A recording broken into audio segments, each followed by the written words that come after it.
रूहानी यात्रा पर रहते हुए एक दो को सावधान करते रहने की, कर्मातीत अवस्था में जाने के लिए सारा दिन याद में रहने की मेहनत करने की, कोई भी उल्टी चलन नहीं चलने की, सबको सुख धाम का रास्ता बताने की, सेवा का शौक रखने की, पतित पावन सदगति दाता परमपिता परमात्मा की हम आत्माओं के लिए आज की मुरली से शिक्षाएं। देह का मेरापन हम आत्माओं को मैला कर देता है, फिर चाहे वो मेरापन संकल्प में आए या बोल में आए या कर्म में आए। इसलिए मीठे परमात्मा कहते हैं कि संकल्प में भी मेरेपन की मैल को समाप्त कर बोझ से हल्के रहने वाले फरिश्ता बनो। देह के मेरेपन का विस्तार बहुत है और बोझिल करने वाला है। समझते रहे मीठे परमात्मा कि कोई भी मेरापन हो, फिर चाहे वो मेरा स्वभाव हो या मेरा संस्कार हो या मेरी नेचर हो, कुछ भी मेरा दैहिक है तो बोझ ही बोझ है और बोझ वाला फिर उड़ नहीं सकता है, फरिश्ता बन नहीं सकता है, जबकि संगम युग का लक्ष्य है फरिश्ता बनना। देह में रहते हुए सब तरह के मेरेपन से हमें खुद को मुक्त करना है। फरिश्तों का किसी से कोई दैहिक रिश्ता नहीं होता है, इसलिए कोई मैलापन नहीं होता। देह के भान से ऊपर वे सदा परमात्म कनेक्शन में रहते हुए विश्व सेवा पर हाजिर रहते हैं। विश्व कल्याणकारी परमपिता परमात्मा के साथ हम आत्माएं मददगार हैं, इसलिए सब तरह की देह भान की मैलों से मुक्त होना आवश्यक है।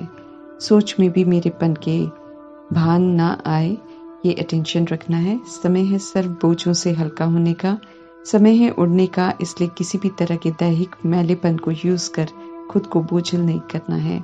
अब पुराने स्वभाव संस्कार नेचर को यूज नहीं करना है, क्योंकि समझ मिली है कि वो रावण का पराया वर्षा है, बोझ बढ़ाने वाला है।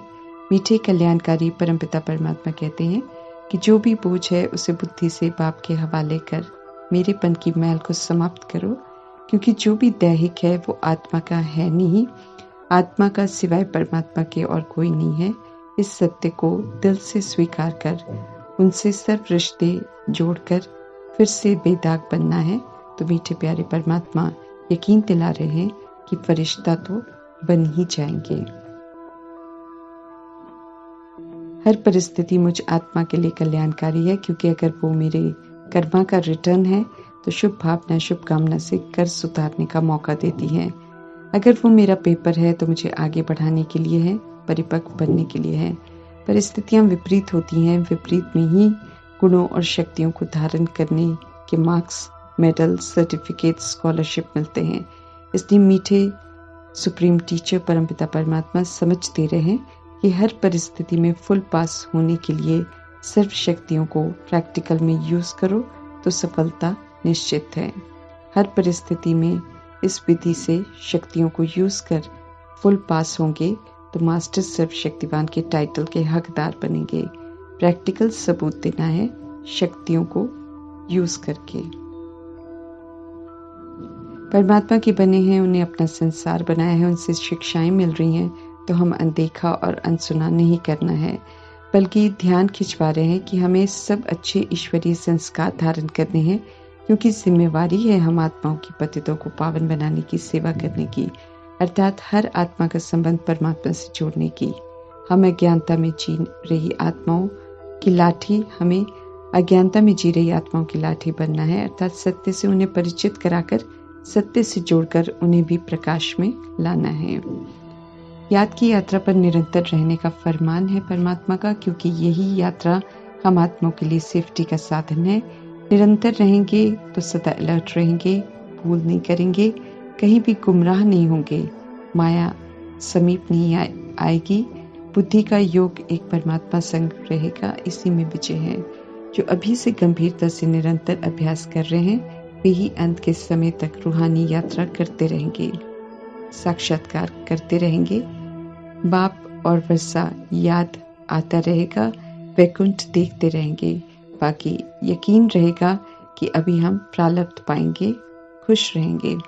ये रिटर्न मिलता है, अच्छा पुरुषार्थ करते हैं उसके रिटर्न में।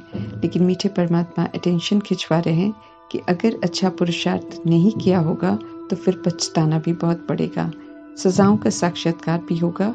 सब कुछ अभी के पुरुषार्थ के आधार से रिटर्न मिलेगा, इसलिए हमें निरंतर याद का अटेंशन रखना है। रूहानी यात्रा के महत्व को यथार्थ समझकर इस यात्रा पर रहना है। साइट सीन देखकर यात्रा से उतरना नहीं है, अर्थात परमात्मा से विस्मृत नहीं होना है। परमात्म ज्ञान का भी भरपूर आनंद लेना है, पूरी तरह धारण करना है, क्योंकि ज्ञान से अर्थात समझ से हम सब फिर से सतोगुणी और सतयुगी बनते हैं। तो सदगति दाता है, ज्ञान से ही बुद्धि का ताला खुलता जाता है। सदगति दाता लिबरेटर ड्रामा में प्रवेश करते हैं तो स्पष्ट करते रहते हैं कि वे सभी आत्माओं को वापस घर लेकर जरूर जाएंगे।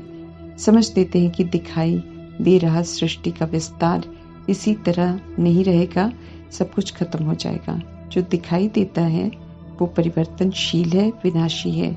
इसलिए दिखाई देने वाली चीजों से पहले से ही हमें खुद को डिटैच कर लेना है। देहभान की रस्सियां समझ से खोल लेनी है। विनाश को सामने रखकर अच्छा बनने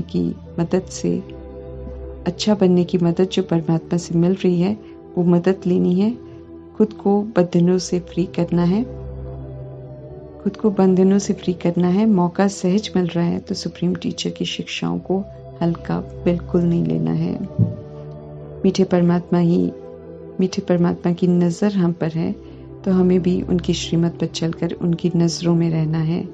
देह अभिमान से संपूर्ण मुक्त बनना है। महाविनाश कल्याणकारी है, क्योंकि करोड़ों की आबादी देह अभिमान में आकर पाप कर रही है, तो अब उन्हें पापों से मुक्त होना है। इस समय सब उल्टे कर्म कर पाप आत्मा बन गए हैं, पाप अति में हो गए हैं। आत्माएं मायावश होकर गिरे हुए कर्म कर रहे हैं। इसलिए मीठे परमात्मा कहते हैं कि सभी में कल्याण समाया हुआ है, लेकिन महाविनाश के पहले हमें पावन बनना है। इस प्रति पूरा पुरुषार्थ करना है। मीठे परमात्मा कह रहे हैं कि दिन प्रतिदिन वे हम आत्माओं को हर बात समझा रहे हैं, तो अब समझ से चलना है। समझ मिली है, हम आत्मा है, समझ मिली है, संस्कार आत्मा में भरते हैं, तो अब सिर्फ अच्छे संस्कार ही भरने हैं। चारों तरफ बुरे गिरने के संस्कार हैं, इसलिए आसुरी गुण और आसुरी स्वभाव वालों से प्रभाव मुक्त रहना है और हमें सतो प्रधान बनना है। सृष्टि रूपी ड्रामा पवित्र प्रवृत्ति मार्ग से शुरू हुआ था, अभी पुनः ड्रामा पवित्र प्रवृत्ति से शुरू होना है।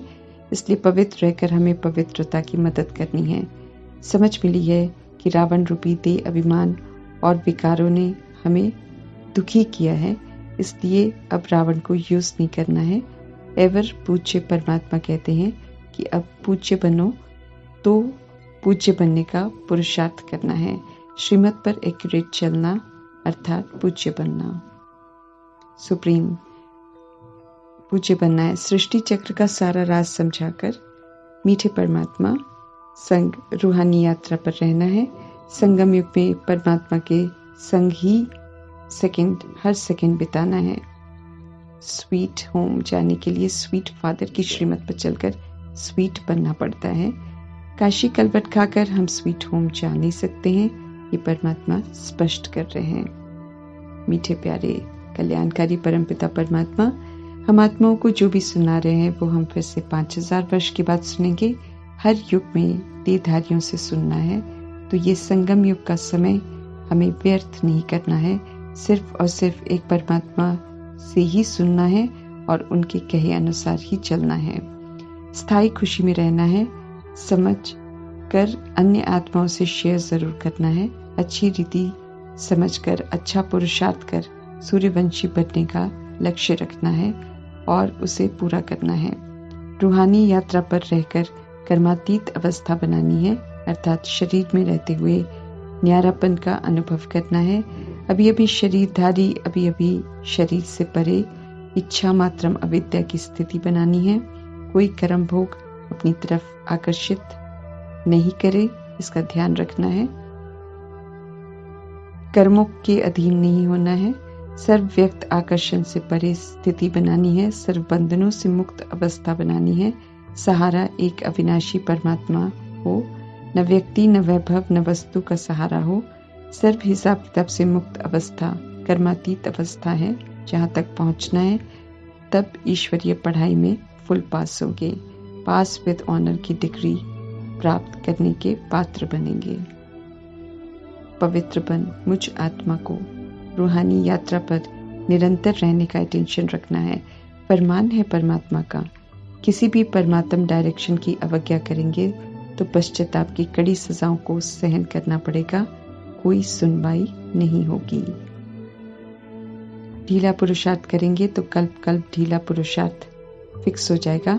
रूहानी नशा निरंतर रहे कि शिव पिता हमें पढ़ाते हैं, सुख धाम का रास्ता बता रहे हैं, तो सुख धाम के रास्ते पर चलते हुए औरों को भी रास्ता बताने की जिम्मेवारी को निभाना है। उनके हम सब बच्चे हैं, सच्चे हैं, ये प्रैक्टिकल आचरण द्वारा सबूत देना है। उल्टी चलने का गुनाह नहीं करना है। जो पाप करते हुए समझते हैं कि बाप को मालूम थोड़ी चलता है, उन्हें सुप्रीम जस्टिस परमात्मा स्पष्ट कर रहे हैं कि उन्हें सब मालूम पड़ता है। अभी तो जैसा भी कर्म करते हैं उसका फल सभी को जरूर मिलता है। तो रहम दिल परमात्मा को तरस पड़ता है उन बच्चों पर जो छिपा कर पाप कर्म कर खुद को भी ठग रहे हैं, इस बात से बिल्कुल अनजान कि अपने लिए 1 का 100 गुना दंड तैयार कर रहे हैं, जिसे भोगना ही पड़ेगा, माफी नहीं मिलेगी। रहम दिल परमात्मा कहते हैं अपने पर रहम करो, ऐसी भूलें नहीं करो, क्योंकि किसी भी तरह की सुनवाई नहीं होगी। खून के आंसू फिर रोने पड़ेंगे। ओम शांति।